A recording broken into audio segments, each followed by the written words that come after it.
Halo semuanya, kembali lagi bersama saya Mahdianto dengan tema Minimalis Indonesia.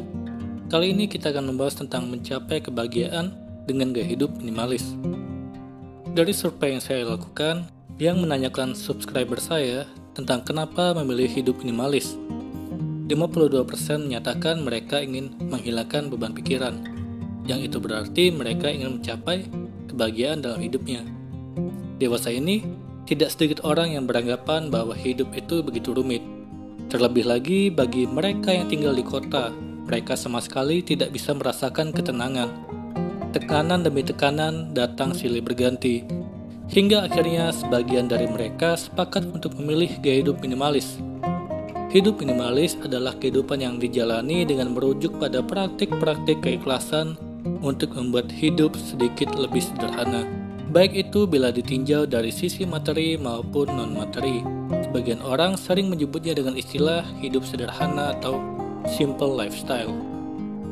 Sesuai dengan pengertiannya, gaya hidup seperti ini cenderung merujuk pada seni untuk menyederhanakan hidup seseorang.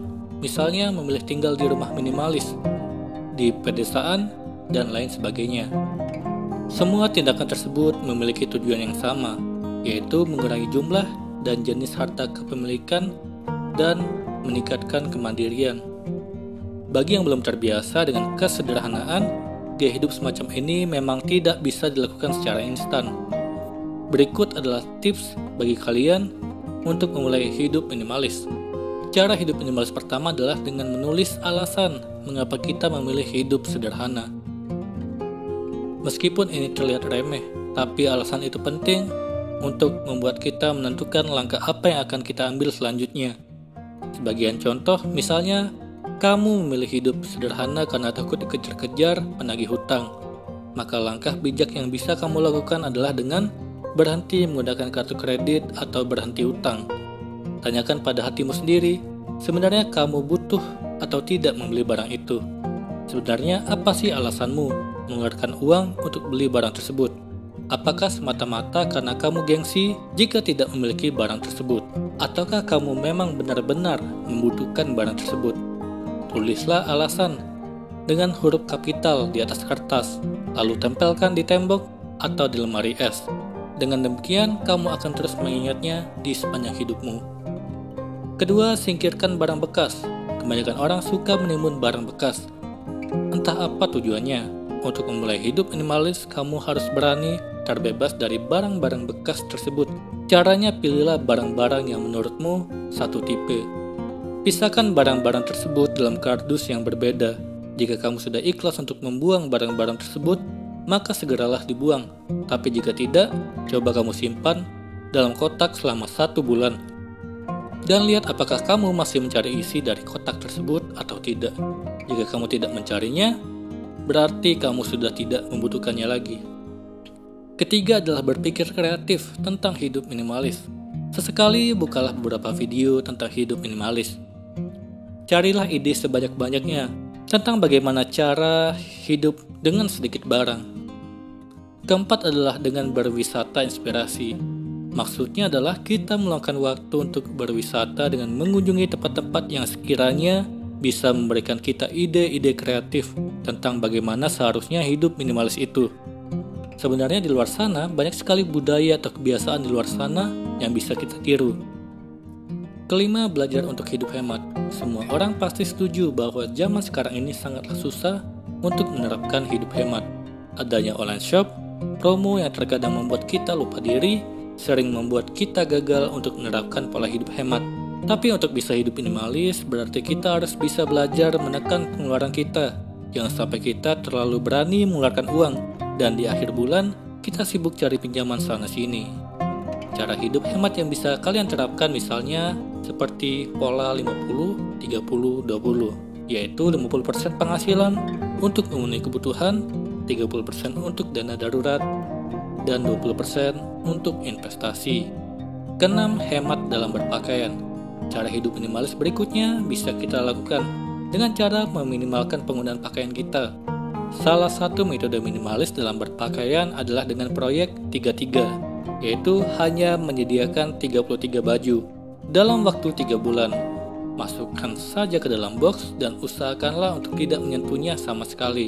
Demikianlah tadi sekilas tentang hidup minimalis. Jika kalian ingin mempelajari lebih dalam, kalian bisa mempelajari di channel ini.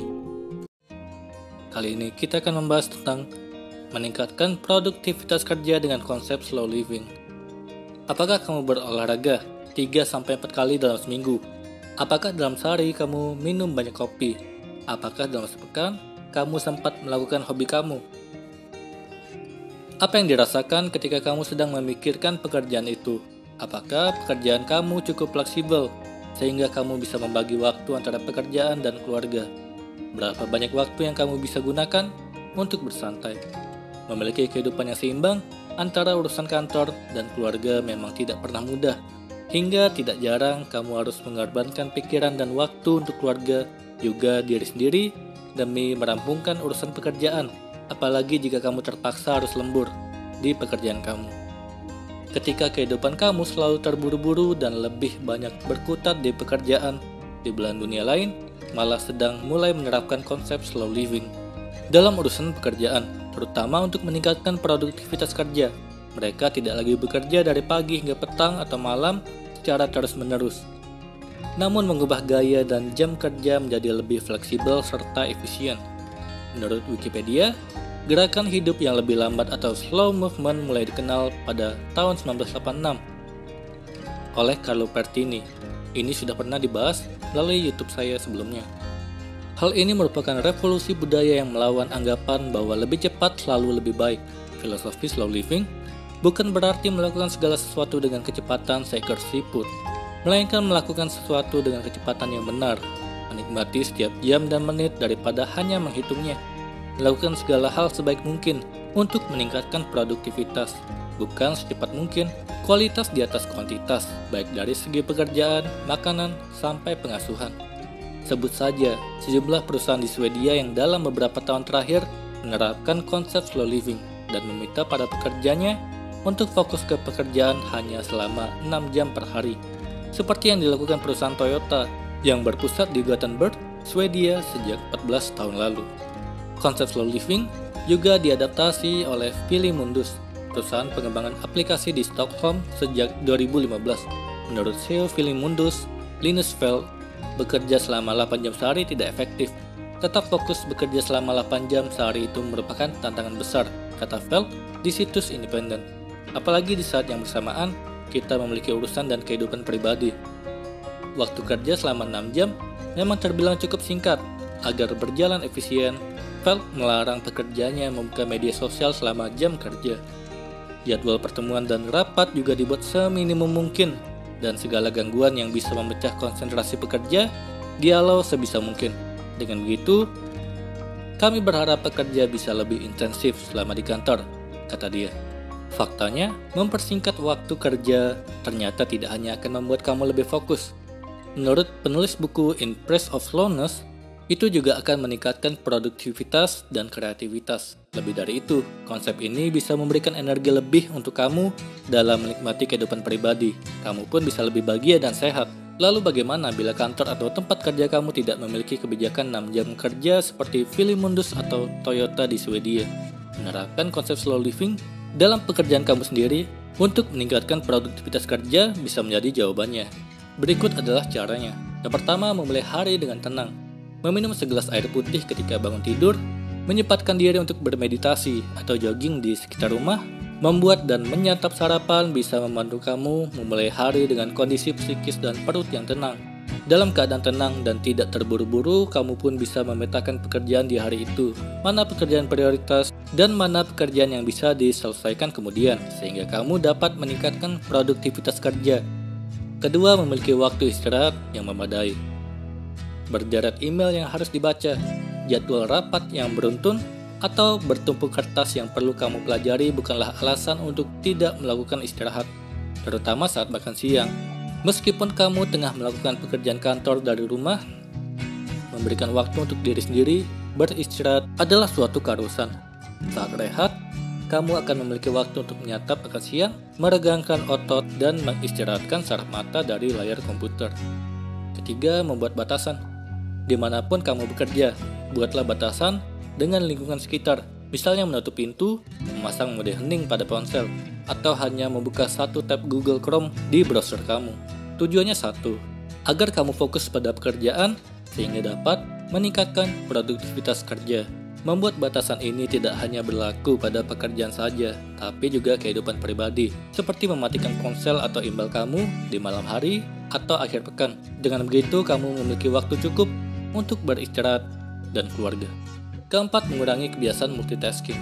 Selama ini, kamu mungkin berpikir bila multitasking akan membuat pekerjaan lekas selesai. Tapi sesungguhnya tidak begitu. Mengerjakan beberapa hal dalam satu waktu hanya membuat kamu tidak fokus. Bila sudah begitu, kemungkinannya ada dua, pekerjaan menjadi berantakan atau tidak selesai dalam waktu cepat.